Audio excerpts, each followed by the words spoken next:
ఓం శ్రీ సాయిరామ్. శ్రీమద్ భగవద్గీత 12 అధ్యాయంలోని 10వ శ్లోకం గురించి ఈరోజు తెలుసుకోబోతున్నాం. సాయిరామ్. భగవానుడు గత శ్లోకములో ఇలా తెలియజేశారు.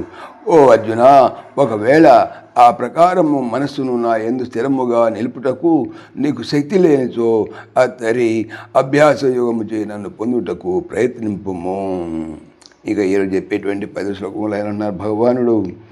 అభ్యాసేప్యసమర్థోసి మత్కర్మ పరమో భవ మదర్థమపి కర్మాణి కుర్వన్ సిద్ధిమవాప్స్యసి. అభ్యాసే అపి, అభ్యాసము చేయుటయందును అసమర్థ అసి, సమర్థత లేనివాడవైనచో మత్కర్మ పరమః, నా సంబంధముకు కర్మలను నోర్చుటయందు ఆసక్తి గలవాడవు. భవ అగుము, మదర్థం నా కొరకు, కర్మాణి కర్మములను, కుర్వన్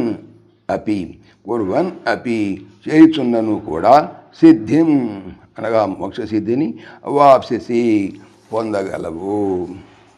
ఒకవేళ అభ్యాసము చేయుటందు నీవు అసమర్థుడవైతివేని నా సంబంధమైనటువంటి కర్మలు చేయుటందు ఆసక్తి కలవాడవు కమ్ము. అట్లు నా కొరకు కర్మలను చేయుచునను కూడా నీకు మోక్ష సిద్ధి పడగలవు. ఒకవేళ పైన తెలిపినటువంటి చిత్తైకాగ్ర అభ్యాసము కూడా ఎవరైనా చేయజాలనితో అట్టి వారు తరించుటికై మరొక ప్రత్యామ్నాయ పద్ధతిని భగవానుడు కరుణతో సూచించున్నారు. మనో నిశ్చలత్వమును సాధింపలేని వాడు క్రమముగా దైవ కార్యములందు, ధర్మ కార్యములందు, పరోపకార క్రియలందు, పరప్రాణులకు హితమచ్చు కార్యములందు ఆసక్తి కలిగి వారిని నిష్కామముగా ఆచరించుతూ రావలేను. జపము, ప్రార్థన, కీర్తన, భజన, పూజ, వ్రతాలు మున్నవాన్ని భగవత్ప్రీత్యము గావించుచుండవలను.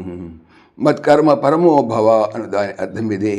దానిచే చిత్తము శుద్ధము కాగా క్రమముగా జ్ఞానమంకురింప దానిచే మనుజుడు మోక్షసిద్ధిని పడగలడు. ఈ ప్రకారముగా కర్మాచం ఎట్టకేలకు ముక్తిని ప్రసాదించును. సాయిరామ్. ఓం దేవకీనందనాయ విద్మహే వాసుదేవాయ ధీమహి తన్న కృష్ణ ప్రచోదయాత్. ఓం సర్వం శ్రీకృష్ణార్పణమస్తు. జై శ్రీకృష్ణ, జై జై శ్రీకృష్ణ. ఆత్మీయులకు మనవి, ఈ ఛానల్తో పాటుగా అనంత మహిమల శ్రీ సత్యసాయి అనే ఛానల్ మరియు భక్తి పరిమళ టీకా భాగవతం అనే భాగవత ఛానల్ను స్వామి నా చేత చేయించుతున్నారని మనవి చేస్తున్నాను. వీటికి సంబంధించిన లింక్స్ డిస్క్రిప్షన్లో చూడవచ్చు. జై శ్రీకృష్ణ.